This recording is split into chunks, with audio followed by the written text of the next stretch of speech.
if you have been thinking about building, sewing, and DIYing your own capsule wardrobe, this is the video to watch.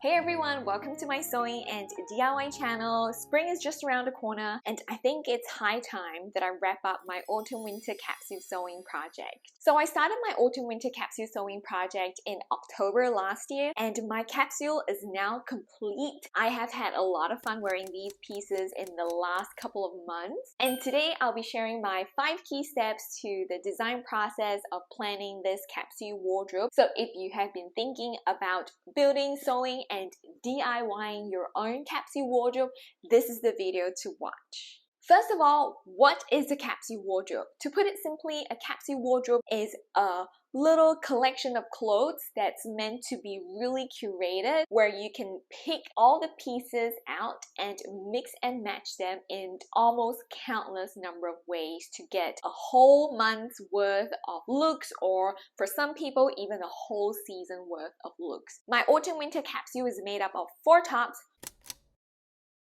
4 bottoms, 2 dresses, 2 outerwear pieces, and a number of accessories for layering because autumn winter, right? So my biggest motivation behind creating a capsule wardrobe is to develop a more intentional approach towards what I create and what I make. I've gone through phases in the past where I would create a whole bunch of stuff on a whim without a lot of planning beforehand and ended up with things that just didn't quite go with the rest of my wardrobe. And I've also gone through phases where I create using fabrics that go together and different garments in a similar kind of a style, and I found that that really inspired me a lot more, and those are the things that get worn a lot more often as well. And so I've worked out the idea that having a capsule wardrobe really helps me to make sure that everything that I make will be worn for a decent amount of time. Right now, even when I'm making something that's not for the specific goal of adding it to a capsule wardrobe, I usually ask myself, like, does this go with at least 2 other things that I already have in my wardrobe? If the answer is no, then I'm more likely to kind of try to rethink it. That said, I do still believe that there is value to creating on a whim, because sometimes when inspiration knocks, you cannot ignore it. But as with so many things in life, I think moderation is key, so having an overarching capsule wardrobe project really helps to keep me grounded and keep me focused on the things that I want to create. My second biggest goal behind having a capsule wardrobe is eliminating decision fatigue when it comes to deciding what to wear on a daily, regular basis. So I don't know about you, but I've always hated the idea of not having something to wear, because objectively I know that I have something to wear. It's just for some reason I'm not quite inspired by, I don't know, just like the day itself or something. But having a collection of clothes that I could fall back on just makes the daily what to wear decision so much easier. So I wore everything in my capsule wardrobe almost every day for the last few months. I would say it was about 80% of the days. There are days where I would feel inspired to wear something totally different, like today I am super inspired by the imminent arrival of spring, so I decided to pull out my dress from spring last year. And also when the cold front came and it was much colder, I reverted back to my hoodies and pullovers and puffy jackets. So here are my 5 steps to designing my autumn-winter capsule wardrobe. I'll be talking about the 5 steps separately, but bear in mind steps 1 to 4 actually happen kind of around the same time. First, I started with the Pinterest board in the middle of summer while I was still thinking about what to sew for autumn and winter. When I started the Pinterest board, I already had a vague idea that I wanted like a 70s style for my autumn and winter wardrobe. So I started pinning images that inspired me. And the way Pinterest works is that it's got a pretty decent algorithm or some kind of programming where it starts recommending images to you. So once I started with the 5 to 10 images that are kind of like 70s, autumn, winter style, it just started recommending more similar images to me, and I would just pin all the ones that I just kind of like.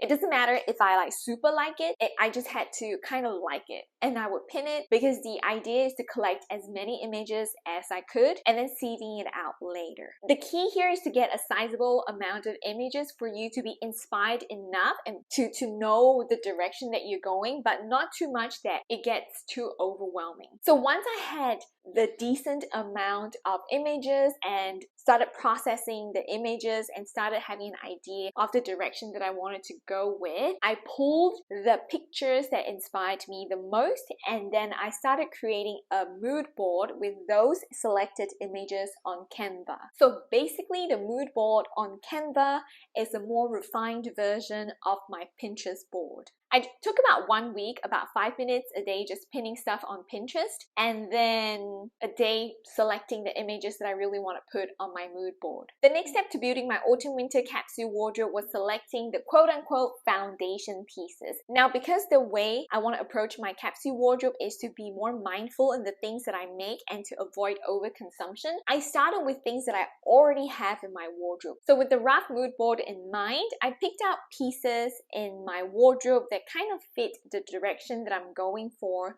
with the mood board. So I think you might have also noticed the pattern. Everything that I picked out from my closet are either the maroon / deep red / burgundy color or a neutral color. So with a rough vision in mind with my mood board and some key foundational pieces picked out, I moved on to planning the projects that I wanted to make to add to my capsule wardrobe. And this is also where I'm kind of starting to do some math here, because this is the point where I like to figure out how many looks I could get out of my capsule wardrobe minimum. I think if I had wanted this to be a smaller project and to have fewer projects to work with, I would have made it a smaller capsule and maybe just decided on having 3 bottoms and 4 tops, which would give me 12 looks in total, minimum, conservative number. But I wanted a bigger capsule, and there were a lot more ideas that I had in mind in terms of what I wanted to make. So I decided to have 4 tops and 4 bottoms for my final capsule. And I also knew that I wanted to make a couple of dresses,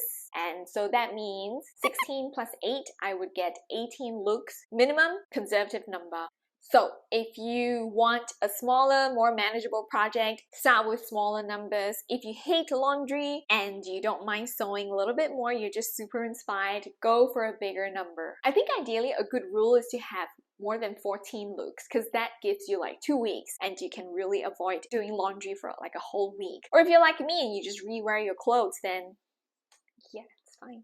So just reminding you again, like all this is kind of just happening together in the background, making the mood board, picking out my foundation pieces, and having an idea of that 70s autumnal style that I was going to go for with my capsule wardrobe. I went thrift shopping one day and I found this dark pine green bedsheet, and I knew right there and then that I was going to have a complementary color scheme for my autumn winter capsule. I actually even ended up purchasing another bedsheet with the same shade of dark pine green and then forgetting about it, and then only when it came to me pulling the fabrics out to start making my capsule pieces did I realize that, oh, I actually bought this twice. Yeah, so this was kind of like decided by fate. I didn't sit down to think, do I want like a tri-color scheme, or do I want complementary, or do I want monochrome? Yeah, so I decided to do a complementary color scheme.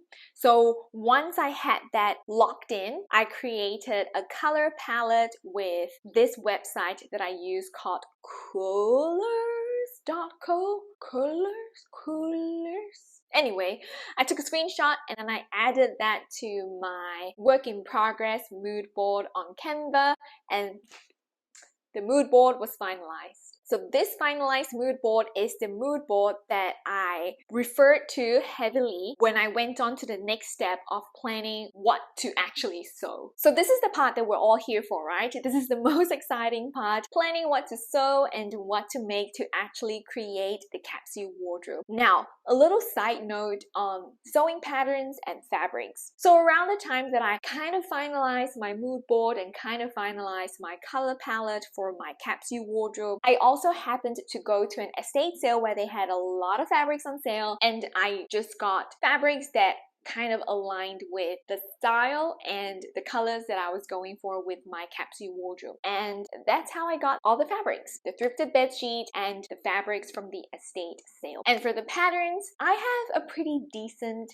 stash of vintage sewing patterns and semi-modern sewing patterns. So I knew that I didn't have to go out to buy something or to search for something to create my capsule wardrobe. So I started off with a couple of vintage sewing patterns that I have in my stash. I picked out the Vintage Simplicity 7864 and the Vintage Simplicity 6308. So I started with that corduroy jumper and floral blouse, and you can see that the half circle skirt and the pinafore dress are heavily inspired by the images in the mood board, and the two vests that I made, they are also directly influenced by the mood board. There is also this one design guide that I stuck with for the entire capsule wardrobe to make sure that the entire collection of clothes are in harmony in terms of design. I made sure that I always had kind of a V line for a lot of the garments. So if you notice, the corduroy jumper and the floral blouse both have V-neck lines. I had the V bias tape design on my holiday dress, and I also had V-neck lines for both of my vests. In terms of the individual pieces, they kind of get energy from other pieces as well. So how do I explain that energy? So when I talk about energy, it's either energy that's contrasting or energy that is attracting. They're like similar in that sense, and that's how they get the harmony. So the holiday dress has kind of a flat skirt that's almost like a half circle skirt, and that is attracting the energy of the dark green half circle skirt. So that's how they are kind of in sync. And the bib portion of the pinafore dress is designed to deliberately have straight lines and hard angles so that it would contrast the lines of the floral blouse, which is really soft and flowy with the rounded collars and the puff sleeves. So that's kind of contrasting the energy, but because of that, they are still kind of in sync, if that makes sense. So yeah, I guess that's how my autumn-winter capsule wardrobe came about. So I hope you enjoyed this little video of me explaining my design process behind creating my capsule wardrobe. It's my first time doing a thing like this, so I hope it makes sense. Leave a comment and let me know if there's anything else that you want me to talk about in terms of creating your own capsule wardrobe. I feel like maybe next week I will come back with another video showing more looks from this capsule wardrobe. Stay tuned, and I will see you again for more sewing, DIY, and a little bit of fun. Bye!